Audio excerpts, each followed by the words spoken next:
I think this march will go down as one of the greatest, if not the greatest, demonstrations for freedom and human dignity ever held in the United States. When Dr.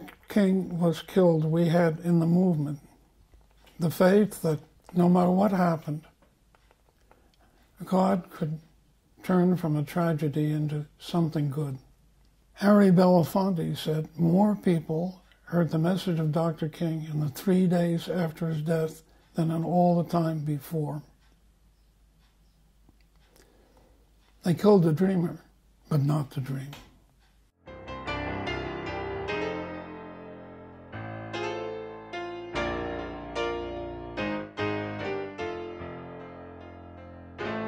We must keep moving. We must keep going. If you can't fly, run. If you can't run, walk. If you can't walk, crawl, but by all means, keep moving. Dr. King, out of his theology, would say, the earth is the Lord's and the fullness thereof. And all life, we're responsible from our Creator to be stewards of the environment, as well as being good neighbors. So Dr. King was aware of the inner linkage of everything that happened.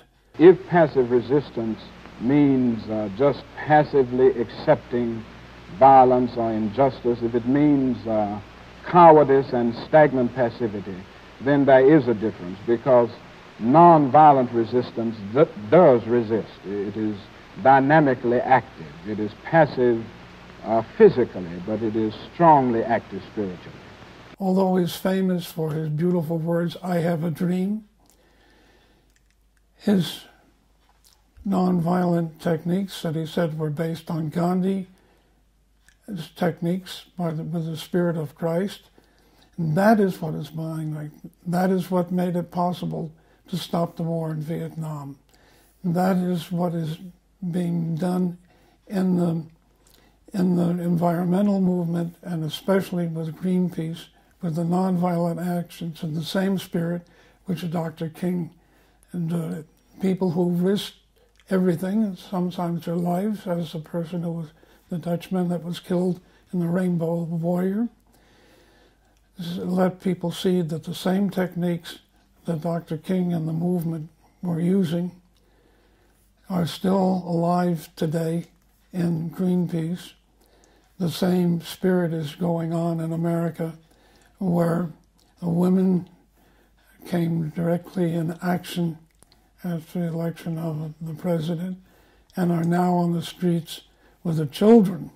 When one breaks a law that conscience tells him is unjust, he must do it openly, he must do it cheerfully, he must do it lovingly, he must do it civilly, not uncivilly, and he must do it with a willingness to accept the penalty. And any man who breaks a law that conscience tells him is unjust and willingly accepts the penalty by staying in jail in order to arouse the conscience of the community on the injustice of the law is at that moment expressing the very highest respect for law.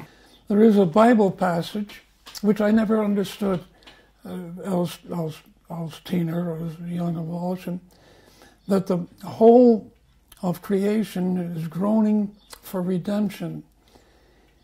And I wonder what that means. But now we can see that we have to be aware of what we're doing, because if we don't take care of what we're doing, if we poison the sea, if we poison the atmosphere, if we cut all the trees so we get flooding, then if this planet disappears, all life disappears. So the environmental issues are interlinked to the struggle for human justice and for peace. If you can't be a pine on the top of the hill, be a scrub in the valley. But be the best little scrub on the side of the rill. Be a bush if you can't be a tree. If you can't be a highway, just be a trail. If you can't be the sun, be a star. For it isn't by size that you win or you fail. Be the best of whatever you are. We all can't be a Martin Luther King, but we can all be a Rosa Parks.